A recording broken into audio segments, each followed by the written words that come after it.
Hello pastor शिमोन, मैं आपका बहुत स्वागत करती हूँ और मुझे बहुत अच्छा लगा कि आप हमारे बीच में हैं। और शुक्रिया। मैंने सुना है कि आप ओरालिटी की मिनिस्ट्री करते हैं और ये काफ़ी नया है मेरे लिए। तो क्या आप मुझे इसके बारे में कुछ बता सकेंगे? मैं कुछ प्रश्नों को आपको पूछूंगी, तो आप उसके द्वारा आप मुझे ओरालिटी के बारे में बता दीजिए। मुझे बहुत खुशी है कि मैं आज आपके साथ यहाँ पे हूँ और जो सेवकाई मैं कर रहा हूँ ओरलिटी के जरिए उसके बारे में बताने में मुझे बहुत आनंद होगा।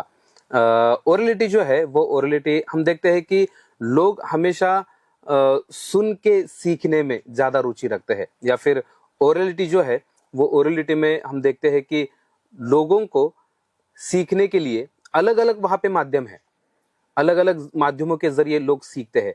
लेकिन पढ़ने और लिखने से ज्यादा लोग सुनने से और बात करने से बहुत ज्यादा वहां पे सीखते हैं। तो यही एक मोटिव रख के हम ओरलिटी जो है वो मिनिस्ट्री हम कर रहे हैं। ओके, बहुत अच्छा। तो क्या आप मुझे बताएंगे कि आप ओरालिटी में क्या ऐसे महत्वपूर्ण बातों को सिखाते हैं लोगों को? तो मैं पहला सवाल आपको पूछना चाहूंगी कि आप ओरालिटी में क्या महत्वपूर्ण चीजों को लोगों को पढ़ाते हैं या सिखाते हैं?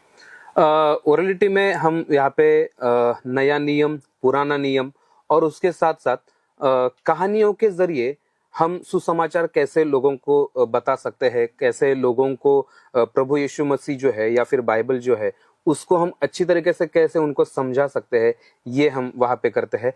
उसमें अलग अलग डिपार्टमेंट है, बहुत सारी चीजें हैं उसमें जो आपको आने वाले दिनों में हम वहाँ पे बताएंगे। वाह, बहुत अच्छा। तो मैं दूसरा सवाल ये पूछना चाहूँगी कि मैंने काफ़ी बार देखा है कि आप, और सुना भी है कि आप ओरालिटी में है जो नया नियम और पुराना नियम सिखाते हैं, वो भी विदाउट पेन और Yes. पेपर और हाथों के द्वारा, हाथ चिन्हों के द्वारा आप ओरालिटी को सिखाते हैं। तो वो क्या सिखाते हैं, किस प्रकार से सिखाते हैं?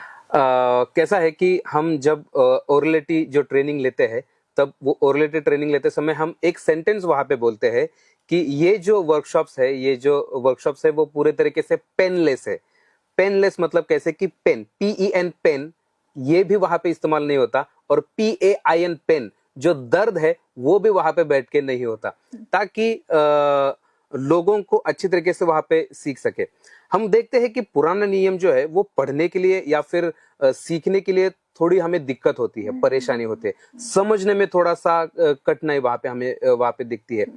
लेकिन ओरलिटी के जरिए 40 हाथ चिन्हों के द्वारा हम उत्पत्ति से लेकर मलाकी तक ये सभी पुस्तकों को वहां पे लेते हैं। उनमें से जो महत्वपूर्ण चीजें हैं, महत्वपूर्ण स्थान है, महत्वपूर्ण लोग है, महत्वपूर्ण कहानियां है, जो घटनाएं वहां पे घटी है, उनको हम जोड़ के उनको हम 40 हाथ चिन्हों के द्वारा हम वहां पे सिखाते हैं। और ये सिर्फ पुराने नियम के लिए ही नहीं है, तो नया नियम भी हमने उसी तरीके से 40 हाथ चिन्हों के द्वारा वहां पे हमने पूरा उसको डिजाइन किया है, ताकि लोग अच्छी तरीके से पूरा बाइबल जो है वो एक सीक्वेंस में वहां पे सीख सके और सीक्वेंस में वो वहां पे याद भी कर सके। बहुत अच्छा। तो हम जाते हैं दूसरी सवाल की तरफ। तो ओरालिटी में क्या आप डॉक्ट्रिन्स को भी पढ़ाते हैं, और क्या डॉक्ट्रिन्स है जो आप लोगों को ओरालिटी में पढ़ाते हैं? ओरलिटी जो है, ओरलिटी में जैसे मैंने आपको पहले ही बताया था कि बहुत सारे डिपार्टमेंट्स उसमें है, और डॉक्टरिन जो है वो भी उसमें का एक डिपार्टमेंट वहां पे हम देखते हैं।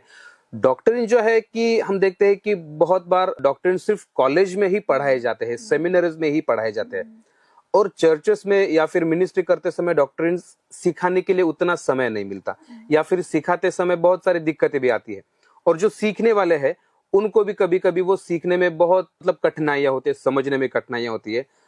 डॉक्ट्रिन्स को भी आपको ये जान के आश्चर्य होगा कि डॉक्ट्रिन्स भी हमने हाथ चिन्हों में वहां पे बांट रखे हैं, ताकि बहुत सारे लोग पढ़े लिखे हैं और अनपढ़ है, दोनों भी वहां पे डॉक्ट्रिन्स है या फिर बाइबल है, जो भी कुछ चीजें है वो वहां पे अच्छे तरीके से समझ सके। एक सीक्वेंस में, जैसे मैंने आपको पहले भी बताया था कि एक सीक्वेंस में वहां पे समझना, सीखना और उसको अपने व्यवहार में लाना, ये हम वहां पे उनको इसके लिए उत्तेजित करते हैं।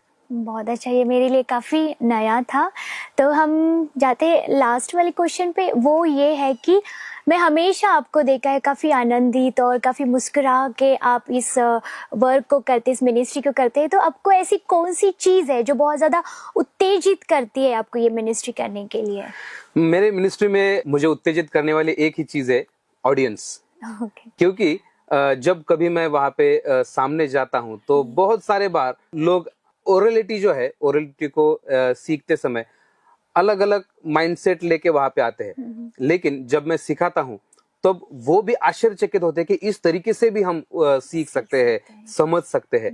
और यही चीज है जो मुझे उत्तेजित करते हैं। और उसके साथ साथ जब कभी मैं सिखाने के लिए वहां पे खड़ा रहता हूं तब हर बार अलग अलग लोगों से मिलता हूँ, अलग अलग लोगों से बात करता हूँ और अलग अलग चीजें नए तरीके से मैं वहां पे सीखता हूँ। और यही मुझे उत्तेजित करता है आगे आने वाले वर्कशॉप में या फिर आने वाले सेमिनार में।